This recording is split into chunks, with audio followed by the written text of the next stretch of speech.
اچھا پھر وہ بہت بڑے چیٹر بھی تھے، بے ایمان بھی تھے، اور جو اللہ کا حصہ ہوتا وہ بتوں کی طرف چلا جاتا، بتوں کا اللہ کی طرف نہ آتا۔ اللہ کے حصے میں کمی کر لو، بتوں کے نام کی کمی نہیں کرنی۔ یعنی ان کے اندر ڈر خوف بتوں کا تھا، اللہ کا ڈر خوف ان کے اندر نہیں تھا۔ اللہ کہتے کتنا یہ بدترین فیصلہ کر رہے ہیں۔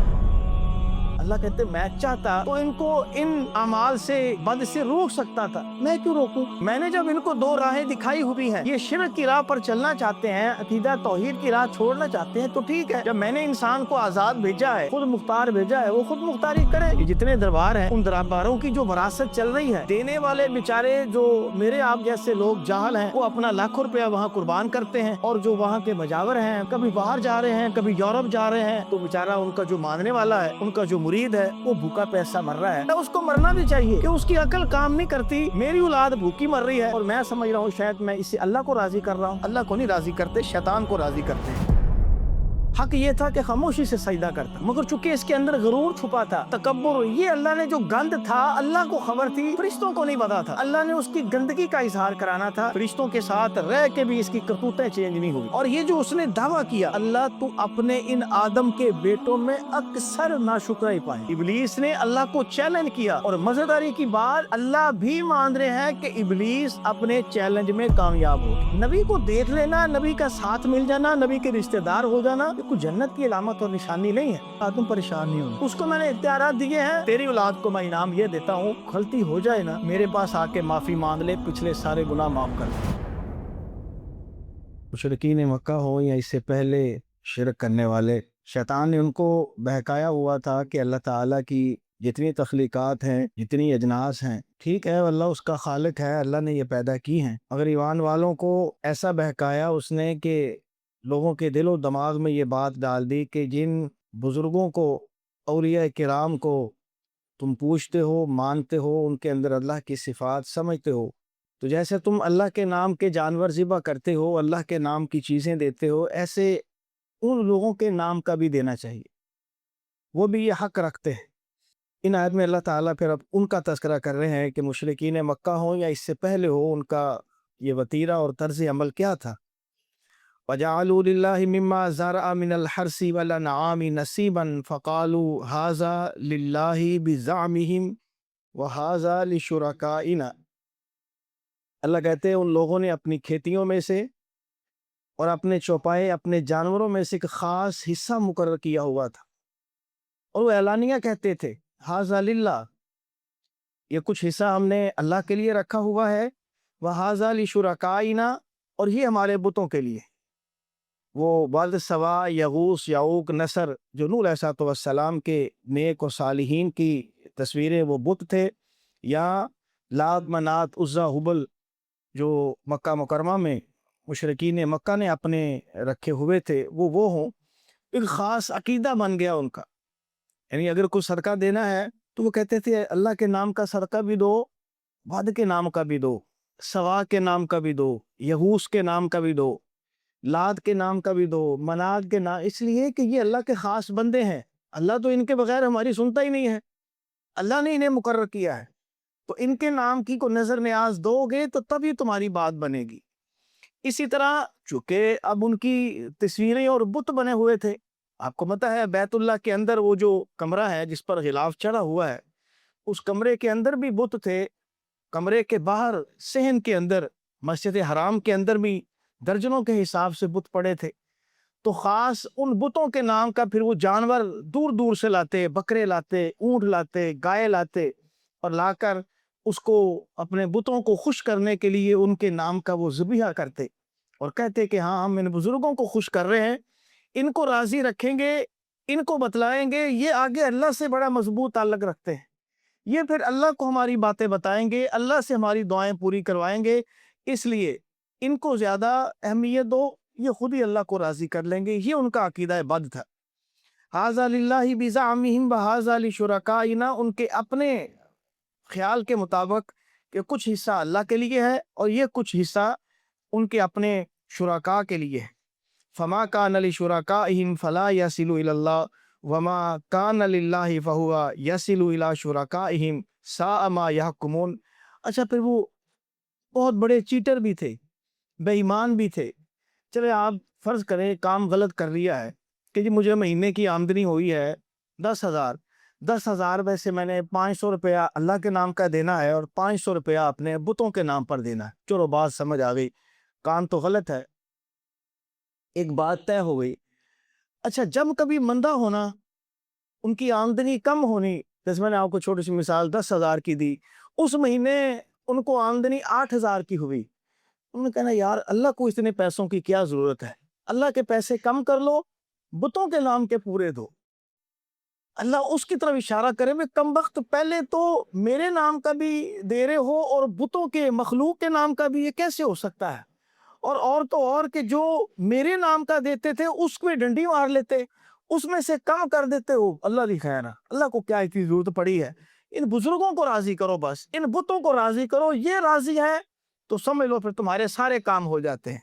اللہ کہتے فما کان لشرکائہم فلا یصلوا الی اللہ، یہ جو اللہ تعالیٰ کا انہوں نے حصہ طے کیا ہوتا وہ اللہ کا حصہ ان بتوں کی طرف چلے جاتا، اور جو اللہ کا حصہ ہوتا وہ بتوں کی طرف چلا جاتا، بتوں کا اللہ کی طرف نہ آتا۔ کہ کبھی یہ بھی کہہ دیں اچھا یار بتوں کو کیا ضرورت پڑی ہے، آج میں نے جو 500 روپیہ صدقہ کرنا تھا، 1000 کرنا تھا، وہ سارے کا سارا آج اللہ کے نام کا دن، نہیں، ایسے نہیں کرنا، اللہ کے حصے میں کمی کر لو، بتوں کے نام کی کمی نہیں کرنی۔ یعنی ان کے اندر ڈر خوف بتوں کا تھا، ان بزرگوں کا تھا، ان نیک اور صالحین کا تھا، اللہ کا ڈر خوف ان کے اندر نہیں تھا۔ وَمَا كَانَ لِلَّهِ فَهُوَ يَصِلُ إِلَىٰ شُرَكَائِهِمْ سَاءَ مَا يَحْكُمُونَ۔ اللہ کہتے ہیں کتنا یہ بدترین فیصلہ کر رہے ہیں۔ یعنی پہلا فیصلہ اللہ کے نام کا بھی ہم نے ذبیحہ کرنا ہے اور صدقہ دینا ہے، مال خرچ کرنا ہے، اور بزرگوں کے نام کا بھی کرنا ہے، ایک تو یہ ان کا برا کام۔ اوپر سے اگر مالی طور پر تھوڑے سے مستحکم نہ ہوتے، کو کمی آتی تو اللہ کے حصے میں کمی کر لیتے، بزرگوں کے حصے میں کمی نہ کرتے۔ وَكَذَلِكَ زَيَّنَ لِكَثِيرٍ مِّنَ الْمُشْرِكِينَ قَتْلَ أَوْلَادِهِمْ شُرَكَاؤُهُمْ لِيُرْدُوهُمْ وَلِيَلْبِسُوا عَلَيْهِمْ دِينًا۔ اور اسی طرح ان بزرگوں کے نام کا شیطان نے ان کو یہی راضی کیا ہوا تھا کہ تم ان کے قدموں میں لا کر اپنی بیٹیوں کو ذبح کرو، اپنے بیٹوں کو ذبح کرو، اپنی اولادوں کو ان کے نام پر ذبیحہ کے طور پر پیش کرو، اور اپنی بیٹیوں کو پیش کرو، یہ اپنی اولادوں کو، اپنے بچوں کو ان کے نام کا ذبح کر کے پیش کرتے تھے۔ اللہ کہتے ہیں وَكَذَلِكَ زَيَّنَ لِكَثِيرٍ، یہ شیطان نے ان کے لیے بڑا بہترین کر کے، جو لوگ شرک کرتے تھے ان کے لیے بڑا خوبصورت اور بڑا بہترین عقیدہ بنا کر رکھا ہوا تھا، اور وہ ایسے ہی کرتے تھے، ان بزرگوں کے نام پر جا کر اپنی بیٹیوں کو، بیٹوں کو اسی طرح قتل کرتے تھے۔ وَلَوْ شَاءَ اللَّهُ مَا فَعَلُوهُ فَذَرْهُمْ وَمَا يَفْتَرُونَ۔ اللہ کہتے ہیں میں چاہتا تو ان کو ان اعمال سے، ان فعل بد سے روک سکتا تھا، میں کیوں روکوں؟ اللہ کہتے ہیں میں کیوں روکوں؟ میں نے جب ان کو دو راہیں دکھائی ہوئی ہیں، ایک ہدایت کی راہ ہے اور ایک گمراہی کی راہ ہے، یہ شرک کی راہ پر چلنا چاہتے ہیں، عقیدہ توحید کی راہ چھوڑنا چاہتے ہیں، تو ٹھیک ہے، جب میں نے انسان کو آزاد بھیجا ہے، خود مختار بھیجا ہے، وہ خود مختاری کرے، میں چاہتا ان کو روک سکتا تھا، اسی لیے اللہ کہتے ہیں ہم نے ان کو روکا نہیں ہے۔ وَقَالُوا هَٰذِهِ أَنْعَامٌ وَحَرَثٌ حِجْرٌ لَا يَطْعَمُهَا إِلَّا مَن نَّشَاءُ بِزَعْمِهِ وَأَنْعَامٌ حُرِّمَتْ ظُهُورُهَا وَأَنْعَامٌ لَا يَذْكُرُونَ اسْمَ اللَّهِ عَلَيْهَا افْتِرَاءً عَلَيْهِ۔ اچھا پھر یہ بھی ان کا ایک معاملہ، جو گائے، بکری، اونٹ، بتوں کے نام کا یہ انہوں نے وقف کیے ہوتے تھے۔ شاید آپ کو پتہ ہو فیصل آباد بھی لوگوں نے کچھ جانور بزرگوں کے نام، قبروں کے نام وقف کیے ہوتے تھے۔ وہ تو خیر جب فیصل آباد پڑھتے تھے، آپ حضرات جاتے ہوں گے جو فیصل آباد تاجر بھائی ہیں، انہوں نے دیکھا بھی ہوگا، کچھ ایسا پہلے تو بہت عام تھا، اب اللہ جانے وہ گائے ہے کہ نہیں ہے، تو بہت گائے ہوتی تھی، ان گائے کے گلے میں دوپٹے، یہ کلر والے جو کپڑے ہیں، یہ جو قبروں پر ڈالتے ہیں، وہ اس کے گلے میں بندھے ہوتے تھے، یہ اس بات کی نشاندہی تھی کہ یہ کسی نہ کسی مجاور کی گائے ہے یا کسی دربار کی یہ گائے ہے، تو دکاندار اس کو ڈسٹرب نہیں کرتا، دکان کے اندر جا کے وہ گائے جو مرضی کھا لے، جیسے انڈیا میں چلتا ہے کہ وہ لوگ گائے کو اپنی ماں کہتے ہیں، اس کو بڑا احترام دیتے ہیں۔ خیر یہ تو ہم نے خود دیکھا، وہ گائے سڑک کے درمیان میں بیٹھی ہے، لوگ گاڑیاں دائیں بائیں سے نکال لیں گے، کسی کی مجال نہیں ہے اس کو ٹھڈا مارے اور گائے کو سائیڈ پہ کرے، اس کو چھڑی مارے اور گائے کو سائیڈ پہ کرے۔ ہمارے جیسا کوئی گستاخ بھابی ہو وہ تو کر لیتا ہوگا، تو اکثر وہاں کے لوگ ایسا نہیں کرتے تھے، وہ کہتے تھے یہ ان کی بزرگوں کی گائے ہے، اور ان کے تھن دودھ سے بھرے ہوتے تھے، مجال اس کے تھن میں سے کوئی دودھ نکال لے، وہ بھی مجاور نے نکالنا ہے، وہ بھی اسی نے نکالنا ہے۔ اب فرض کرے وہ مرنے والی ہے، اس کو اگر ذبح کرنے لگے ہیں یا کر لیا ہے تو اس کا گوشت نہیں آپ کو مجھے ملتا تھا یا مجھے آپ کو دیتے تھے، نہیں، وہ بھی ان کا خاندان ہی کھاتا تھا، ان لوگوں کو ہی یہ چیز ملتی تھی، انہی کی وراثت میں آتی تھی۔ جیسے آج بھی ہم دیکھتے ہیں یہ جتنے دربار ہیں، ان درباروں کی جو وراثت چل رہی ہے، وہ وراثت جب سے پاکستان بنا ہے اس وقت سے آگے دوسری پیڑھی، آگے دوسری لڑی، آگے دوسری پیڑھی، آگے آگے کام چلتا جا رہا ہے۔ دینے والے بیچارے جو میرے آپ جیسے لوگ جاہل ہیں، وہ اپنا لاکھوں روپیہ وہاں قربان کرتے ہیں، اور جو وہاں کے مجاور ہیں، وہاں کے جو شاہی خاندان کے وہ ممبر ہیں، وہ کیا کہتے ہیں، وہ مہنگی مہنگی کاریں جھوٹتے ہیں، کبھی باہر جا رہے ہیں، کبھی یورپ جا رہے ہیں، کبھی وہ گاڑیوں کی ریس میں حصہ لے رہے ہیں، کبھی وہ لاہور شادی کرتے ہیں تو 4-5 کروڑ اپنے بیٹے بیٹیوں کی شادیوں پہ لگا رہے ہیں، تو بیچارہ ان کا جو ماننے والا ہے، ان کا جو مرید ہے، وہ بھوکا پیاسا مر رہا ہے، وہ جال جو مرید ہے بھوکا پیاسا مر رہا ہے، اس کو مرنا بھی چاہیے۔ وہ کمبخت، وہ ظالم ہے اسی قابل کہ اس کی عقل کام نہیں کرتی کہ میں اپنا پیسہ ان پر نشاور کر رہا ہوں، یہ میرے پیسے پہ عیاشیاں کر رہے ہیں، میری اولاد بھوکی مر رہی ہے، اور میں سمجھ رہا ہوں شاید میں اس سے اللہ کو راضی کر رہا ہوں۔ اللہ کو نہیں راضی کرتے، شیطان کو راضی کرتے ہیں۔ تو اللہ کہتے ہیں مشرکین مکہ بھی یہی کرتے تھے کہ ایسے جو جانور ان کے بزرگوں کے نام پر چھوڑے ہوتے، ان کے نام پر اگر وہ گائے، وہ بکری، وہ اونٹنی وہ حاملہ ہو جاتی تو وہ اعلان کرتے جی خبردار، اس کے پیٹ میں جو بچہ ہے، جو جانور ہے، جو بھی مذکر مؤنث جو بھی آئے، اس کو کوئی عورت استعمال نہیں کر سکتی، اس کو صرف مرد ہی استعمال کرے گا۔ خود ہی بھائی کس نے کہا ہے؟ بس اسی کہتا، انہوں نے کہہ دیا، بس کہہ دیا، کیونکہ آپ کو پتہ ہے وہ ہر چیز کے مالک ہیں۔ اچھا، ان کے پیٹ میں اگر کوئی جانور مر گیا ہے، باہر آ کے مر گیا ہے، ٹھیک ہے جی، اس کو کھا سکتے ہیں، یعنی حرام بھی وہ کھا لیتے تھے۔ اس جانور کو مرد و عورت دونوں کھا سکتے ہیں، اگر وہ زندہ ہے تو اس کو صرف مرد ہی کھائیں گے۔ وَأَنْعَامٌ لَا يَذْكُرُونَ اسْمَ اللَّهِ عَلَيْهَا افْتِرَاءً عَلَيْهِ سَيَجْزِيهِمْ بِمَا كَانُوا يَفْتَرُونَ۔ اور اسی طرح کچھ جانور انہوں نے اللہ کے نام کا بہانہ لے کر بزرگوں کے نام پر چھوڑے ہوتے تھے۔ بدقسمتی ہے، بدبختی ہے یہ، معذرت کے ساتھ اب بہت ساری باتیں ایسی ہیں جو یہ مشرکین مکہ کی ہمیں مل رہی ہیں قرآن کی نایات کی روح سے، مگر وہ مماثلت کر رہی ہیں آج ہمارے درباروں کے ساتھ، ہمارے ان بزرگوں کے ساتھ، ہمارے ان مجاوروں کے ساتھ سیم وہی چیز اور طریقہ کار مل رہا ہے جو ان بتوں کے نام پر وہ لوگ کرتے تھے، اور بتوں کے نام پر ان کے جو مجاور لوگوں کی حالت کرتے تھے، شکلیں ساری وہی نظر آ رہی۔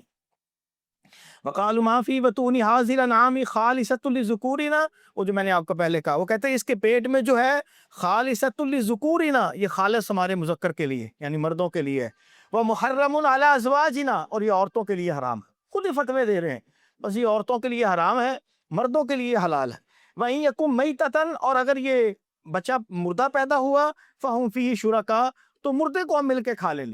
مرے ہوئے جانور کو جو پیٹ سے نکلتا ہے اس کو مرد و عورت دونوں کھا سکتے ہیں، زندہ کو کوئی عورت نہیں کھا سکتی، صرف مرد ہی کھائے گا۔ سَيَجْزِيهِمْ وَصْفَهُمْ إِنَّهُ حَكِيمٌ عَلِيمٌ، اللہ کہتے ہیں یہ دیکھو کتنی غلط بیانی کر رہے ہیں، کتنے جھوٹ بول رہے ہیں، إِنَّهُ حَكِيمٌ عَلِيمٌ، اللہ تعالیٰ کی ذات حکمت والی بھی ہے، جاننے والی بھی ہے۔ ثمانیۃ ازواج من الضأن اثنین ومن المعز اثنین قل الذکرین حرم ام الانثیین اما اشتملت علیہ ارحام الانثیین، اللہ کہتے ہیں ہم نے 8 جو معروف جانور ہیں وہ حلال بھیجے ہیں، ان میں سے اللہ تعالیٰ کہتے ہیں یہ بھیڑ اور بکری جو ہے ان کے دو مطلب مذکر مؤنث دونوں کی اللہ تعالیٰ بات کر رہے ہیں، کیا اللہ نے ان دونوں کو حرام کر دیا ہے؟ یہ جو خود بخود اس کو حرام کیے ہوئے ہیں کہ جی اس پہ حلال ہے، اس پہ حرام ہے، اس پہ حرام ہے، اس پہ حلال ہے، کس نے کہا ہے؟ ہم نے تو یہ جانور سارے کے سارے حلال ہی بھیجے ہیں، کو خاص قسم کے جانور ہیں جو ہم نے حرام خاص وجوہات کی بنیاد پر کی ہیں، ورنہ پیدائشی طور پر تو یہ جانور ہم نے حرام قرار نہیں دیے۔ نبئونی بعلم ان کنتم صادقین، اچھا اگر تم سمجھتے ہو کہ تمہارے مردوں پر یہ حلال ہے، عورتوں پر یہ حلال ہے، یہ حرام ہے، لاؤ اس کی خبر تو دو، تم نے کہاں دیکھی ہیں یہ باتیں؟ تورات میں ہے،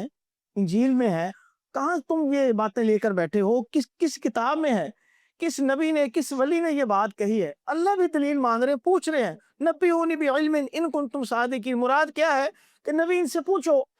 ایسے جھوٹ بول رہے ہیں، اپنے پاس سے فتوے لگا رہے ہیں اور غلط باتیں کر رہے ہیں کہ ان کے پاس کوئی دلیل ہے کہ یہ جانور جو بتوں کے نام پر چھوڑے ہیں اس کو جو فلاں بندہ کھا سکتا ہے، فلاں نہیں کھا سکتا۔ اللہ نے تو سارے جانور حلال ہی بھیجے تھے، ساری فصلیں، ساری چیزیں حلال بھیجی تھی، اور صرف اللہ کے نام پر وہ ان کو قربان کیا جا سکتا ہے اور صدقہ کیا جا سکتا ہے، یہ اپنے بتوں کو اور بزرگوں کے نام کر رہے ہیں۔ اور اسی طرح وَمِنَ الْإِبْلِ اثْنَيْنِ وَمِنَ الْبَقَرِ اثْنَيْنِ، گائے اور اونٹ میں سے مذکر مؤنث، کیا ہم نے ان کو حلال اور حرام کیا ہے؟ ام کنتم شہداء اذ وصاکم اللہ بہذا، اچھا جب اللہ تعالیٰ اس کو حرام کر رہا تھا تم وہاں موجود تھے؟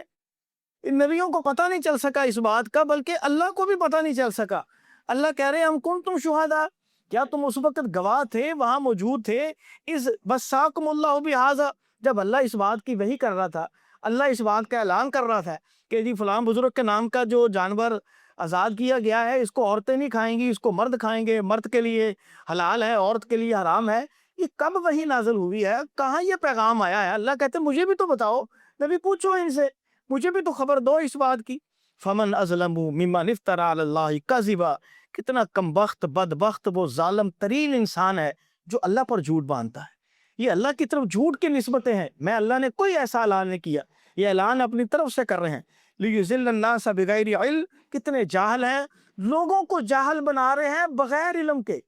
ان کے پاس علم نہیں ہے، دلیل نہیں ہے، بغیر دلیل کے لوگوں کو گمراہ کر رہے ہیں، لوگوں کو بیوقوف بنا رہے ہیں۔ ان اللہ لا یہدی القوم الظالمین، اللہ بھی پھر ظالموں کی قوم کو ہدایت نہیں دیتے۔ قل لا اجد فیما اوحی الی محرما علی طاعم یطعمہ، اب کہا ہے نبی آپ ان کو بتلاؤ میرے پاس تو ایسی کوئی وحی نہیں آئی، میرے پاس ایسا کوئی پیغام نہیں آیا یہ جو تم نے باتیں مشہور کی ہوئی ہیں۔ ماں میرے پاس یہ پیغام آیا ہے اللہ کا، میتۃ، مردار حرام ہے، تم کہتے ہو اس قسم کی چیزیں حرام حلال، مجھے نہیں پتا۔ اللہ نے کہا مردار حرام، او دم مسفوحا، بہتا ہوا خون حرام، او لحم خنزیر، یا خنزیر کا گوشت حرام ہے۔ باقی چیزوں کی تفصیل تو اللہ نے مجھے کوئی نہیں دی، تمہیں تو رات انجیل یا تمہارے پاس کوئی ایسی باتیں ہیں تو تم بتلاؤ، مجھے محمد صلی اللہ علیہ وسلم کو ایسی کوئی اللہ نے بات نہیں بتلائی جو باتیں تم نے معروف کی ہوئی۔ ہاں اللہ یہ بھی کہتا ہے فَمَنِ اسْتُرَّ غَيْرَ بَاغٍ وَلَا عَادٍ فَإِنَّ رَبَّكَ غَفُورٌ رَحِيمٌ، اگر کوئی مجبور ہو گیا،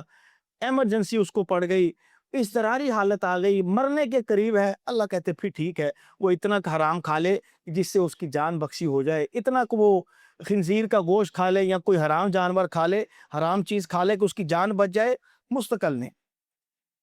یہ معاملہ یہاں ختم ہوا۔ آگے ایک معاملہ، ایک لفظ جو آیات آگے آ رہی ہیں اس میں ایک عقیدہ ہے، والوزن یومئذ الحق، اور اس دن وزن کا ہونا بھی حق ہے۔ یہ جو تکڑی میں ہم وزن کرتے ہیں، ترازو میں وزن کرتے ہیں، اللہ اس آیت میں کہہ رہے ہیں کہ قیامت کے دن ہم نے لوگوں کے اعمال کو وزن کرنا ہے، ترازو میں ڈالنا ہے۔ فمن ثقلت موازینہ فاولئک هم المفلحون، جن کے وزن اعمال کے وزنی ہوں گے وہ تو کامیاب ہو جائیں گے۔ ومن خفت، اور جس کے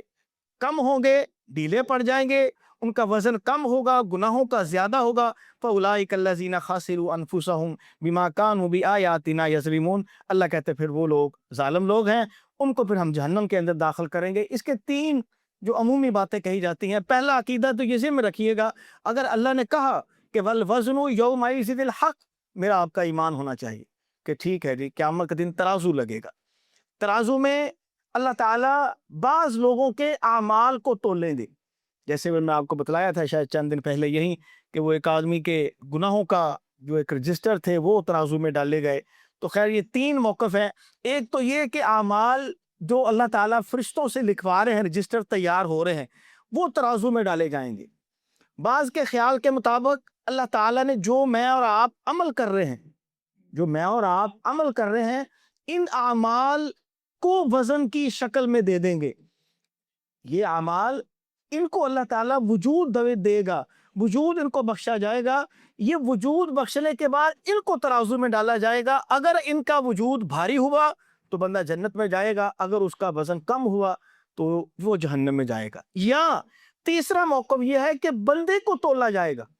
جس بندے کا جتنا زیادہ تقویٰ دنیا کے اندر ہوگا، جتنے زیادہ اچھے اعمال ہوں گے، اس کا قیامت کے دن اتنا ہی وزن زیادہ ہوگا۔ جب اس کا وزن زیادہ ہوگا اس کا ترازو بھاری ہوگا، اللہ اس کو جنت کے اندر بھیج دے گا۔ یہ میرا آپ کا ایمان ہونا چاہیے کہ والوزن یومئذ الحق، یہ وزن سے متعلق جو اللہ نے کہا ہے یہ قیامت کے دن ہو کے رہے گا۔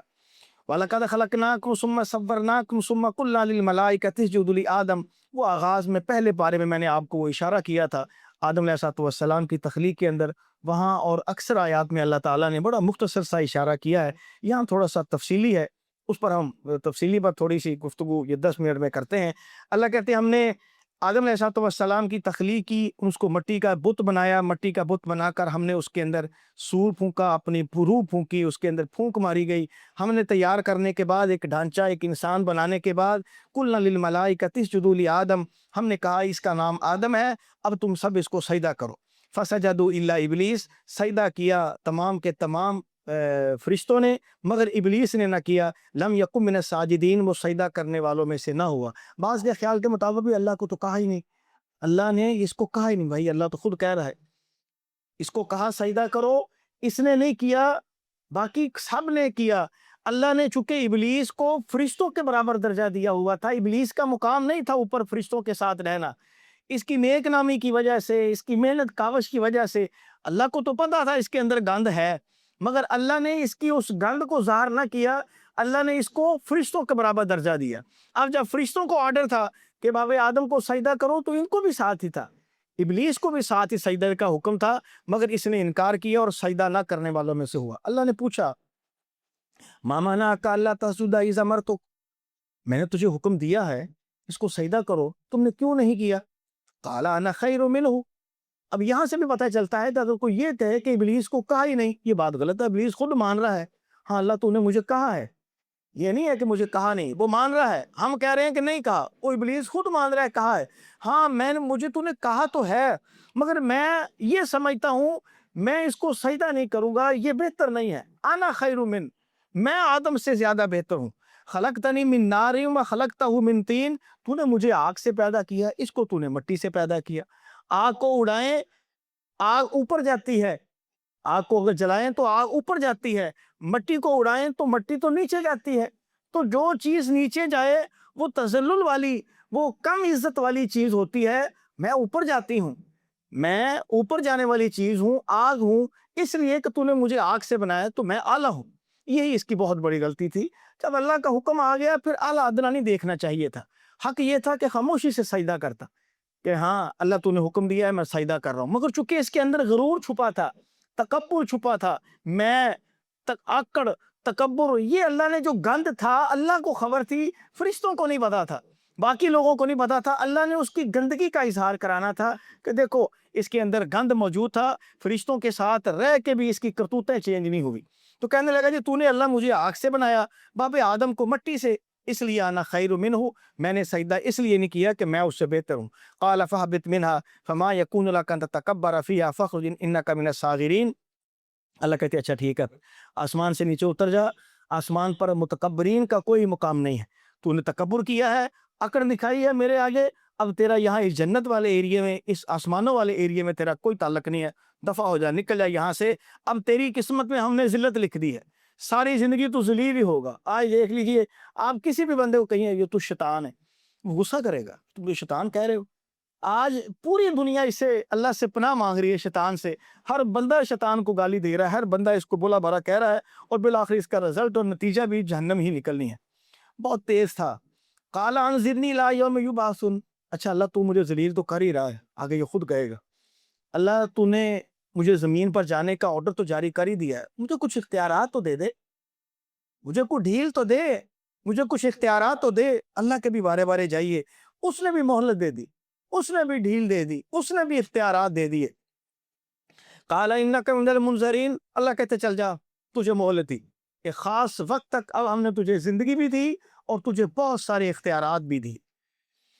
قال فبما اغویتنی، اندازہ لگائے کتنا کم بخت تھا، فبما اغویتنی، اللہ بسبب اس کے کہ تو نے مجھے گمراہ کیا ہے، اندازہ لگاؤ اللہ کو کہہ رہا ہے اللہ تو نے مجھے گمراہ کیا، وہی جو مشرکین مکہ بھی کہتے تھے کہ اول تو ہم نے شرک نہیں کیا، اگر شرک کیا ہے تو اللہ نے ہم سے شرک کروایا ہے،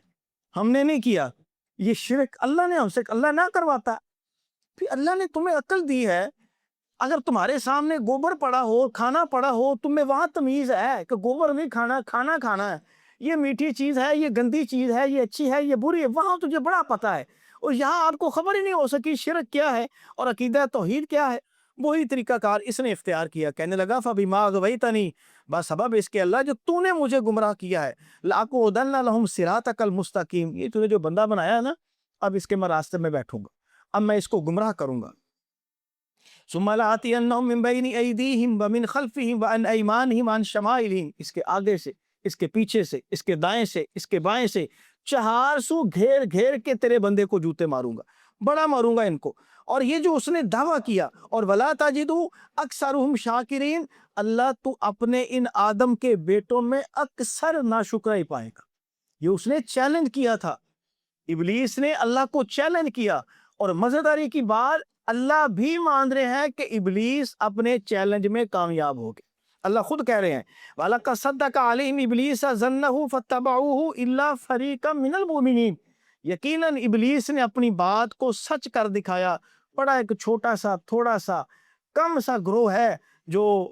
ایمان لایا اور ایمان پر قائم اور دائم رہا، اکثریت اس کے ساتھ مل گئی ہے، اس کے پیچھے لگ گئی ہے۔ اچھا وہ کہتا ہے سب سے بڑا جو میں جرم کرواؤں گا وَأَكْثَرُهُمْ شَاكِرِينَ، لوگ اللہ تیری ناشکری ہی کرتے رہیں گے۔ اب یہ دیکھ لیجئے، آپ 99% مسلمانوں کو میرے آپ کے سمیت دیکھ لیجئے، ہم ناشکرے ہی ہیں۔ اللہ نے اتنا کچھ دیا، اتنا کچھ دیا ہے، اس حدیث کو ہم الٹ کر لیتے ہیں جو اللہ کے نبی نے کہا ہے کہ فرمایا ہمیشہ اپنے سے نیچے دیکھا کرو، اپنے سے اوپر نہ دیکھا کرو۔ نیچے دیکھو گے تو تمہاری زبان سے الحمدللہ نکلے گا، تمہیں بہت سارے لوگ پریشان ملیں گے، بہت سارے لوگ غریب ملیں گے، بہت سارے لوگ بیمار ملیں گے، بہت سارے لوگ تم سے کم عزت اور مقام والے ملیں گے، تمہیں سمجھ آ جائے گی کہ ہاں اللہ کا میرے اوپر کتنا احسان ہے۔ جب آپ اوپر دیکھیں گے، وہ گاڑی والا، وہ بنگلے والا، وہ پیسے والا، وہ زانی، وہ شرابی، وہ بے ایمان، پھر امیر، وہ خوبیوں کا مالک ہی کوئی نہیں، پھر اس کی اتنی عزت، اتنا اس کا مقام پورے ملک میں، پورے شہر میں، پورے علاقے ایریے میں، جب آپ اوپر دیکھیں گے تو یقیناً پھر آپ اللہ سے گلے شکوے ہی کریں گے، یا اللہ تجھے میں ہی نظر آیا تھا، یا اللہ وہ اتنا برا، میں نمازی تو پھر مجھے جوتے پڑ رہے ہیں، پھر میں ذلیل ہو رہا ہوں۔ حالانکہ اس کی وجہ وہ لوگ نہیں ہیں، اس کی وجہ رسول اللہ صلی اللہ علیہ وسلم کی اس حدیث کو الٹ کرنا ہے۔ میں اور آپ اگر ہمیشہ نیچے دیکھنا شروع کریں، واللہ آج میں دعوے سے کہتا ہوں، میں اور آپ سوچ سمجھ لیں، ہم جہاں بیٹھے ہیں، جس حالت میں ہیں، اللہ کی قسم لاکھوں سے اچھے ہیں، لاکھوں سے اچھے ہیں۔ تھوڑی سی نظر نیچے ماریں، اپنے سے کم تر لوگوں کو دیکھیں، پھر آپ کو احساس ہوگا ہاں میں تو بہت اچھی جگہ پر بیٹھا ہوں، اللہ کا بڑا فضل میرے اوپر، کسی کے پاس کچھ نہیں ہے، کسی کے پاس کچھ ہے، کسی کے پاس کچھ نہیں ہے، میرے پاس تو اللہ کا بڑا فضل ہے۔ تو اس لیے وہ کہتا ہے جی میں سب سے زیادہ جو ان سے جرم کرواؤں گا، میں ان کو ناشکرہ بناؤں گا۔ قَالَ اخْرُجْ مِنْهَا مَذْمُومًا مَدْحُورًا، دفع ہو جائے یہاں سے، اب تو ذلت اور رسوائی کا تو نمونہ بنے گا۔ لَمَن تَبِعَكَ مِنْهُمْ لَأَمْلَأَنَّ جَهَنَّمَ مِنْكُمْ أَجْمَعِينَ، اور تو اور تیرے پیچھے جو لگے گا، جو تو مجھے چیلنج کرتا پھرتا ہے، تو اور تیرے پیچھے جو لگے گا، میں سب کو جہنم میں اکٹھا کروں گا۔ وَيَا آدَمُ اسْكُنْ أَنْتَ وَزَوْجُكَ الْجَنَّةَ فَكُلَا مِنْ حَيْثُ شِئْتُمَا وَلَا تَقْرَبَا هَٰذِهِ الشَّجَرَةَ فَتَكُونَا مِنَ الظَّالِمِينَ۔ آدم علیہ السلام، اور میں نے بتلایا تھا حوا کی تخلیق بائیں پسلی سے ہوئی، کرنے کے بعد اللہ نے ان کو جنت میں بھیج دیا، کہا بس کھاؤ پیو، جنت کے اندر بہترین قسم کے پھل ہیں، بہترین قسم کی چیزیں موجود ہیں، بہترین قسم کا لباس جنت میں موجود ہے، جہاں سے مرضی جو مرضی کھاؤ، مگر یہ ذہن میں رکھنا وَلَا تَقْرَبَا هَٰذِهِ الشَّجَرَةَ، بس اس درخت کے قریب نہ جانا۔ فَوَسْوَسَ لَهُمُ الشَّيْطَانُ لِيُبْدِيَ لَهُمَا مَا وُرِيَ عَنْهُمَا، بس وہ شیطان نے اس کو وسوسہ ڈالا ان دونوں کو، وسوسہ یہاں خود دیکھیں وہ اللہ خود بتا رہے ہیں، فَوَسْوَسَ لَهُمَا، وسوسہ ڈالا شیطان نے دونوں کو، ایک کو نہیں۔ ہم جو کہتے ہیں نا کہ جی یہ عورت نے مروایا، اما حوا نے باب آدم کو مروایا، اما حوا نے گمراہ کروایا، اما حوا نے مشورہ دیا، یہ بکواس و جھوٹ ہے، ہماری ماں پر یہ الزام ہے، ایسی حقیقت نہیں ہے۔ قرآن کے الفاظ بتلا رہے ہیں کہ فَوَسْوَسَ لَهُمُ الشَّيْطَانُ، ان دونوں کو شیطان نے وسوسے میں ڈالا، دونوں وسوسے میں آگے۔ جب وسوسے میں آگے لِيُبْدِيَ لَهُمَا مَا بُرِيَ عَنْهُمَا مِنْ سَوْآتِهِمَا، وہ جو درخت جس سے منع کیا تھا اس کے قریب چلے گئے، اس کا پھل کھا لیا، پھل کھاتے ہی ان کا لباس اتر گیا، بطور سزا کے جو جنت کا بڑا قیمتی اور بے بہا اور بیش بہا جو قیمتی لباس تھا، اللہ نے وہ فوری ان سے چھین لیا، دونوں کو ننگا کر دیا، دونوں کو بے لباس کر دیا، حوا کو بھی آدم کو بھی۔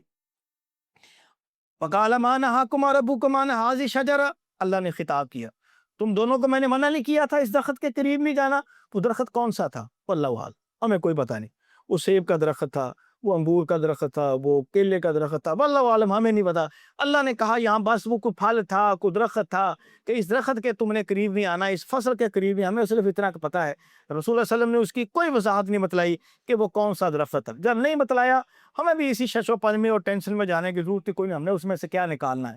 تھا کوئی، مگر اللہ نے کہا کہ اس کے قریب نہیں جانا، یہ دونوں غلطی سے چلے گئے۔ اللہ نے کہا اچھا ٹھیک ہے، اگر تم چلے گئے ہو تو ان دونوں کے پاس جاتا ہے ابلیس، تو کہتا ہے وَقَالَ مَا نَهَاكُمَا رَبُّكُمْ عَنْ هَٰذِهِ الشَّجَرَةِ، تمہیں پتہ ہے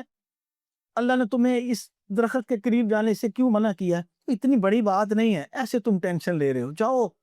درخت کے قریب جاؤ، کھاؤ پیو، موج مستی کرو۔ اللہ نے صرف تمہیں اس لیے روکا ہے کہ اِلَّا أَن تَكُونَ مَلَكَيْنِ، تمہارا مقام، تمہارا درجہ کہیں فرشتوں والا نہ بن جائے۔ کو فرشتوں کو موت نہیں ہے، ان کو موت نہیں آنی، اللہ کے فرما بردار مخلوق گنی جاتی ہے، انسانوں سے بھی اعلیٰ ترین وہ مخلوق ہے، اگر وہ پھل کھا لو گے تم بھی وہ درجہ پالو گے۔ او تکون من الخالدین، یا اگر تم نے وہ پھل کھا لیا انسان تو رہو گے، مگر یہ کہ تمہیں دائمی زندگی مل جائے گی، موت نہیں آئے گی، ورنہ تمہیں موت آئے گی۔ یہ وہ پٹیاں پڑھا رہا ہے حوا کو اور آدم کو، دونوں کو۔ اور جب اس نے دیکھا ہوگا کہ دونوں نہیں مان رہے یا تھوڑی سی بات کے قریب پہنچ گئے ہیں، بس ایک آخری سٹ لگانے کی ضرورت ہے، اس کم وقت نے پھر دھوکہ دیا، کہنے لگا وَقَاسَمَهُمَا أَنِّي لَكُمَا لَمِنَ النَّاصِحِينَ، اللہ کی قسم میں جھوٹ نہیں بول رہا، میں سچ بول رہا ہوں، آپ اس پھل کو کھا لیں گے تو آپ کا فائدہ ہی ہوگا، آپ دائمی زندگی پالو گے، دائمی طور پر اللہ کی عبادت کرو گے، فرشتوں کے وہ برابر تمہارا درجہ آ جائے گا، فرشتوں سے اوپر تمہارا درجہ آ جائے گا، اللہ کے قریبی بن جاؤ گے۔ اس طرح کی جھوٹی موٹی باتیں سنا کر، جھوٹی قسم اٹھا کر، یہ دونوں کچھ توقع نہیں کر رہے تھے کہ کوئی شخص اللہ کی جھوٹی قسم بھی اٹھا سکتا ہے۔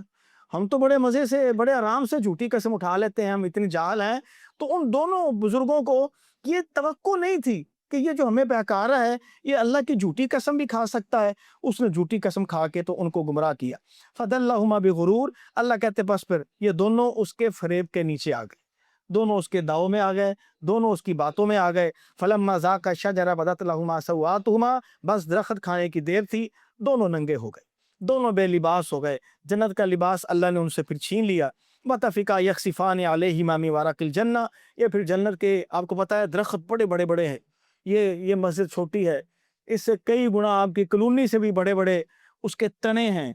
اتنے بڑے بڑے اس کے تنے ہیں، اور بڑے خوبصورت، کچھ سونے کے ہیں، کچھ چاندی کے ہیں، اور اس کے پتے بڑے بڑے ہیں۔ اس مسجد کے سین سے بھی آپ لگا لے، پتے بڑے بڑے اس کے پتے ہیں، اتنا بڑا وہ بڑا خوبصورت قسم کے وہ درخت ہیں۔ اب وہ دونوں جلدی جلدی، جو لباس تو اللہ نے بطور سزا کے لے لیا، اب وہ پتوں کے ساتھ دونوں اپنی شرمگاہوں کو چھپا رہے تھے۔ وَنَادَاهُمَا، اب اللہ نے پکارا ان کو، وَنَادَاهُمَا رَبُّهُمَا، دونوں کو پکار کر کہا أَلَمْ أَنْهَكُمَا عَنْ تِلْكُمَا الشَّجَرَةِ، تمہیں میں منع نہیں کیا درخت کے قریب میں جانا، تم پھر چلے گئے۔ وَأَقُلْ لَكُمَا إِنَّ الشَّيْطَانَ لَكُمَا عَدُوٌّ مُبِينٌ، تمہیں میں نے متنبہ نہیں کیا تھا یہ کمبخت تمہارا واضح دشمن ہے، اس کی باتوں میں نہ آنا، وہ تمہارے پاس آیا، تمہیں گمراہ کیا، تم پھر اس کی باتوں میں آ گئے۔ ان کو دونوں کو احساس ہوا، ان دونوں کو اللہ نے پھر زمین پر اتار دیا، زمین پر اتار کر دونوں بیچارے پھرتے رہے، اللہ سے معافیاں مانگتے رہے۔ اللہ نے پھر بذات خود یہ دعا سکھائی، ربنا ظلمنا انفسنا وان لم تغفر لنا وترحمنا لنکونن من الخاسرین، یہ دعائیں انہوں نے کثرت سے پڑھی۔ یہاں دیکھ لیجیے اللہ خود کہہ رہے ہیں کہ یہ دعا کثرت سے پڑھی، نہ کہ وہ جو جھوٹی اور موضوع باتیں ہمارے بڑے بھائی باز کر دیتے ہیں کہ وہ جو اللہ کے عرش پر کلمہ لکھا ہوا تھا وہ انہوں نے پڑھ لیا، اللہ کے نبی کا واسطہ دیا، اس کا یہ کیا وہ کیا، وہ سب جھوٹ ہے۔ یہ دعا ہے جو اللہ نے ان دونوں کو سکھائی، ان دونوں نے کثرت سے پڑھی، اللہ تعالیٰ نے پھر ان کو معافی دے دی اور ان کی جان چھوٹ گئی۔ قَالَ اهْبِطُوا بَعْضُكُمْ لِبَعْضٍ عَدُوٌّ وَلَكُمْ فِي الْأَرْضِ مُسْتَقَرٌّ وَمَتَاعٌ إِلَىٰ حِينٍ، معافی میں دے رہا ہوں، پر معافی کا مطلب یہ نہیں ہے کہ تمہیں جنت کی نعمتیں ملیں گی، بس ختم، اور جنت تم سے ہم نے لے لی، اب تم دنیا میں جاؤ گے، تمہارا انسانی سسٹم چلے گا، تمہاری اولاد ہوگی، ایک پوری دنیا بسے گی، نبی آئیں گے، نبی آ کے تمہیں دین بتلائیں گے، شیطان تمہیں گمراہ کرے گا، بس اب تم نے اس سے بچنا ہے۔ تو خیر وہ بات رہ گئی۔ ابلیس نے اللہ سے کہا، اس نے کہا اللہ پھر مجھے مہلت دے۔ اللہ کہتا تجھے کیا چاہیے؟ اللہ مجھے اختیارات چاہیے۔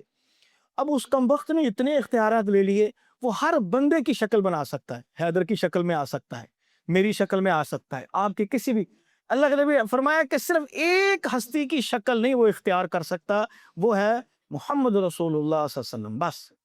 اختیار کر سکتا ہے.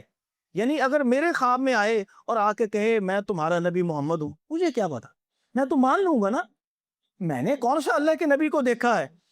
مجھے یاد آ گیا، ایک عورت میرے پاس آئی، وہ نعت شاطے پڑھتی تھی. مجھے کہتی میں نے 4 عمرے کیے ہیں، 6 عمرے کیے ہیں. اچھا، میں کیا اللہ اللہ قبول کرے. کہتی مجھے حضور کا 3 بار دیدار کے 4 بار دیدار ہوا. اچھا، میں کیا تو حضور کیسے تھے؟ میں نے کہا اماں جی بڑے، ہاں میرا بیٹا بڑے نورانی چہرہ، بڑا. میں کہا جی ہے، لمبی سفید داڑھی. ہاں میرا بیٹا چمکتا چہرہ تھا، کوری چٹی سفید ان کی داڑھی تھی، چھوٹا سا گندمی سا ان کا رنگ، یہ وہ. اب آپ اندازہ لگائے، جس عورت نے یہ مجھے کہا کہ میں نے حضور کا دیدار کیا ہے، اور دیدار میں جو شکل بتا رہی ہے، وہ شکل، وہ چہرہ، وہ چہرے کے وہ تاثرات، وہ داڑھی مبارک کا رنگ اللہ کے نبی کا ہے ہی نہیں. وہ کہہ رہی ہے کہ داڑھی گوری چٹی تھی، جبکہ اللہ کے نبی کے داڑھی مبارک میں سفید بال ہی گنتی کے تھے، چند گنتی کے بال تھے. صحابہ کہتے اللہ کے نبی کے، اور آپ کی داڑھی آپ کے سینے پر لہراتی تھی. جب آپ بات کرتے تھے، گھوڑے پہ بیٹھتے تھے، تو داڑھی ایسے سے بڑی خوبصورت ہلتی تھی اور بڑی بڑی اچھی لگتی تھی، بڑی پیاری لگتی تھی. تو بات بتلانے کا مقصد، اب اس عورت نے تو دعویٰ کر دیا میں نے حضور کا دیدار 3-4 بار کیا ہے، اور جس حضور کا کیا ہے اس حضور کی داڑھی گوری چٹی ہے، ساری سفید ہے. اور جو سچ مچ کا نبی ہے، اس کی داڑھی سفید ہے ہی نہیں، ساری کالی ہے، اور چند گنتی کے بال اس کے سفید ہے. ہم دسو کی کریے. یہ میں کہہ رہا ہوں کہ اگر کوئی دعویٰ کر رہا ہے، کوئی لازم نہیں ہے کہ اس نے اللہ کے رسول کا ہی دیدار کیا ہے. یہ ضرور ہے کہ شیطان سیم رسول اللہ صلی اللہ علیہ وسلم کی شکل اختیار نہیں کر سکتا، یہ بات ٹھیک ہے. مگر وہ کسی بھی بندے کی داڑھی سفید ہو، خوبصورت نورانی اس کا چہرہ ہو، اس کا چہرہ بنا کر ابلیس کسی کے خواب میں آ جائے یا کسی کے سامنے آ کر کہے انا محمد رسول اللہ صلی اللہ علیہ وسلم، تو اس نے تو مانا. اچھا، اللہ کے رسول آئے، کھڑے ہو جو اللہ کے رسول آئے، مصلی چھوڑ دو، چارپائی چھوڑ دو، کرسی چھوڑ دو. یہ سب بکواس ہے. رسول اللہ صلی اللہ علیہ وسلم کا ٹھیک ہے وہ چہرہ اختیار نہیں کر سکتا، مگر اس کی کوئی گارنٹی نہیں ہے کہ خواب میں اگر کسی نے دیکھا ہے تو وہ حضور کو ہی دیکھا ہے. یہ نہیں ہم کہتے کوئی دیکھ نہیں سکتا یا دیدار ہو نہیں سکتا، ہو سکتا ہے، مگر اگر ہوا ہے، اس کا کیا مطلب ہے وہ بندہ اب اللہ کا خاص بندہ ہو گیا؟ نہیں. کیا وہ پکا جنتی ہو گیا؟ نہیں. کتنے لوگوں نے لائیو اللہ کے نبی کو دیکھا ہے اور جہنم میں گئے ہیں. کتنے لوگ ہیں نبی کے ساتھ گفتگو کی ہے، گپ شپ کی ہے، باتیں کی ہیں، بیٹھ کر کھانا کھایا ہے، جہنم میں گئے ہیں. نبی کو دیکھ لینا، نبی کا ساتھ مل جانا، نبی کے رشتہ دار ہو جانا، یہ کوئی جنت کی علامت اور نشانی نہیں ہے. میں اس لحاظ سے آپ کو کہہ رہا ہوں کہ اللہ نے ابلیس کو بڑے اختیارات دیے. اس نے کہا جی مجھے ہر شکل اختیار کرنے کا، اللہ نے کہا ٹھیک ہے. بہت سارے اختیارات دیے. اب کبھی وہ آپ کے کان میں پیشاب کرتا ہے، کبھی وہ ناک میں آپ کے سفر کرتا ہے، رات سوتا ہے، کبھی آپ کے گھٹی پہ وہ گرے لگا دیتا ہے، کبھی وہ کسی انسانی شکل میں آ جاتا ہے. ہر انسانی شکل اختیار کر سکتا ہے. بدر کے موقع پر اس نے سرداران قریش کے ایک سردار کی شکل بنا کے، اب میرے ذہن میں اس کا نام نہیں ہے، تو وہ بنا کے آ گیا تھا. تو وہ پھر جب اس نے آسمان سے فرشتے آتے دیکھے، وہ آسمان سے فرشتے آ رہے، اس نے دوڑ لگائی، وہ بھاگ رہا. اس نے کہا وہ کہاں جا رہے؟ اس نے کہا چھوڑ دو مجھے، کہاں جا رہے؟ جو میں دیکھ رہا ہوں نا آسمان سے فرشتے آ رہے، تمہیں نظر نہیں آ رہے، تیار ہوتا جتیاں پہن لگی ہیں. تو وہ بدر کے موقع پر پھر بھاگا. پھر سچ مچ پھر وہ مشرکین مکہ کو کافی جوتے پڑے. اچھا، یہ ابلیس کو اللہ نے بڑے اختیارات دیے. بابا آدم بڑا ناراض ہوا. اس نے کہا اللہ اس کو اتنے اختیارات ہمارے دل میں گھس سکتا ہے، ہماری خون کی رگوں میں گھس سکتا ہے، ہمارے کان میں گھس سکتا ہے، ناک میں گھس سکتا ہے، ہماری شکل اختیار کر سکتا ہے. پتہ نہیں یہاں کتنے 100 ابلیس بیٹھے ہوں گے، کتنے 100 کسی بھی مجمع میں جا کے شامل ہو جائیں. آپ کسی شرک والی جگہ پہ چلے جائیں، آپ کو ہزاروں کی تعداد میں وہاں جو لوگ نظر آئیں گے، واللہ اس میں سے اکثریت ابلیس کی بھی ہو سکتی ہے، اسی جن شیطان کی بھی ہو سکتی ہے. تو خیر، اللہ نے پھر آدم کو تسلی دی، آدم پریشان نہیں ہونا، اس کو میں نے اختیارات دیے ہیں. تیرے بیٹوں کو، تیرے بچوں کو، تیری اولاد کو میں اختیار یا تیری اولاد کو میں انعام یہ دیتا ہوں، غلطی ہو جائے نا میرے پاس آ کے معافی مانگ لے، پچھلے سارے گناہ معاف کر دوں گا. بہت بڑا انعام ہے ہمارے لیے کہ آپ جتنا مرضی بڑا گناہ کر لیں، احساس ہو جائے، شرم آ جائے کہ ہاں یار مجھ سے غلطی ہوئی، اللہ سے آئندہ نہ کرنے کا عہد اور وعدہ کر کے اس کو گناہ تسلیم کر کے اللہ سے گناہوں کی معافی مانگے، اللہ انشاءاللہ پچھلے سارے گناہ معاف کر دے گا. آگے لمبا صاحبہ کی انشاءاللہ کافی ہے، میں جتنا آپ کو بتایا ہے، اللہ مجھے اور آپ کو عمل کی توفیق عطا فرمائے. سوچیں گے جن اور بھی تھے ابلیس کے علاوہ بھی تھے؟ نہیں، اسی کو اللہ تعالیٰ نے اس کو، یہی لیڈر تھا، سب سے بڑا یہی تھا، اللہ نے اس کے ذمہ کچھ کام لگائے تھے، وہ کام لگانے کی وجہ سے اس نے وہ کام کیے، وہ کام جو اس نے کر لیے تو اللہ نے اس کو مقام دیا، مقام اللہ نے دیا، فرشتوں نے بھی دیکھا، فرشتوں نے بھی قبول کر لینا تھا، فرشتوں تو اللہ کی بات کو رد نہیں کر سکتے، مگر یہ تھا خود غرض، اس نے جتنی اطاعت اور فرما برداری کی تھی مطلب پرستی کے لیے کی تھی کہ میں اللہ کے قریب ہو جاؤں، اللہ کو تو پتا تھا وہ علیم بذات صدور ہے، تو اس کو اس کے دل میں کیا تھا وہ پتا تھا، ایکچوئل اللہ نے وہ کھولا ہے، لوگوں کو بتایا ہے کہ یہ جنہ مرضی نمازی پرہیزگار شو کراندہ سی اندر یہ گاندھی سی، اب دیکھ لیجئے جوتے کھا رہا ہے، ذلیل ہو رہا ہے قیامت تک۔ اب جی کرسٹوں کے پاس اختیار نہیں ہے، وہ کچھ سوچ سکتے ہیں، وہ اللہ تعالیٰ نہیں، کچھ بھی نہیں، کچھ بھی نہیں، وہ ایسے ہیں اللہ نے جو ان کو کہا ہے اس کی وہ اطاعت اور فرما برداری کر رہے ہیں۔ وہ اللہ تعالیٰ کے ساتھ ڈائلاگ ہے فرشتوں کا کہ آپ کیوں اسے بنا، انہوں نے دیکھا تھا نا، وہ کوئی ان کا اعتراض نہیں تھا، ان کا ایک سوال تھا کہ اللہ مخلوق کس لیے بنا رہا ہے، اگر تو آپ اللہ بنا رہے ہو عبادت کے لیے تو 24 گھنٹے ہم آپ کی بات کر رہے ہیں، جیسے ہمیں آپ خبر دے رہے ہو کہ یہ 24 گھنٹے بات نہیں کریں گے، ان کو تو با اختیار بنا رہا ہے، آزاد بنا رہا ہے، تو وہ عبادت تو تیری نہیں کریں گے، آپ کہتے ہو کہ عبادت کے لیے بنا رہے ہیں، عبادت کے لیے تو ہم ہیں، آپ کی بات کر رہے ہیں، اللہ کہتے نہیں عبادت نہیں، میں کسی اور غرض کے لیے کر رہا ہوں، وہ اللہ نے ان کو بتایا نہیں۔ آدم علیہ السلام کی تخلیق کی، تخلیم کر کے وَعَلَّمَ آدَمَ الْأَسْمَاءَ كُلَّهَا، اللہ نے کچھ خاص علم آدم علیہ السلام کو دیا، ان کو کہا جاؤ فرشتوں کو سناؤ، جا کے فرشتوں کے سامنے یہ چیزیں بیان کرو، وہ فرشتوں کے سامنے بیان کی، وہ ہکا بکا رہ گئے، اتنی علمی باتیں، اس نے کہا اللہ تیری بات تو ٹھیک تھی، جتنی علمی باتیں بابا آدم کر رہا ہے، جتنی علمی گفتگو یہ کر رہا ہے، ہمارے پاس تو اتنا علم ہی نہیں ہے، آپ بات ہی کہہ رہے تھے، یہ جو آپ نے انسان کی مخلوق بنائی ہے یہ بالکل ٹھیک بنائی ہے۔ فرشتے خاموش ہو گئے، فرشتوں نے دیکھا تھا کہ پہلے جو مخلوق تھی یہی اس کی ابلیس والی، جنوں والی، انہوں نے بڑا خون خرابہ، بڑا لڑائی جھگڑا، پہلے وہ مخلوق تھی، اللہ نے وہ ساری ختم کر کے پھر یہ انسانوں کو تخلیق کیا، اس بیس پہ وہ کہتے تھے کہ شاید یہ انسان بھی یہی کچھ کریں گے۔ جنوں کے پاس اختیار ہوتا ہے، سوچ رہے ہیں ہاں ہاں، جن اور انسان کے پاس تو ٹوٹلی کلی اختیار ہے، آزاد ہے، یہ اعتراض نہیں کر سکتے کہ قیامت کے دن مجھے جہنم میں کیوں بھیجا، جیسے وہ خود کہہ رہا ہے کمبخت اللہ کو، کہتا اللہ فبما اغویتنی، تو نے مجھے گمراہ کیا ہے، تیرے اس گمراہ کرنے کی وجہ سے اب میں تیرے بندوں کو نہیں چھوڑوں گا۔ کسی کی حضرت آدم پہلے پیغمبر ہے اللہ کی، بس وہ انسان، نہیں، بس اس میں یہ اختلاف ہے، بعض کہتے ہیں کہ یہ بھی رسول پیغمبر تھے، بعض کہتے ہیں کہ رسول پیغمبر نہ بھی تھے، رسولوں پیغمبروں کے باپ تو ہیں نا،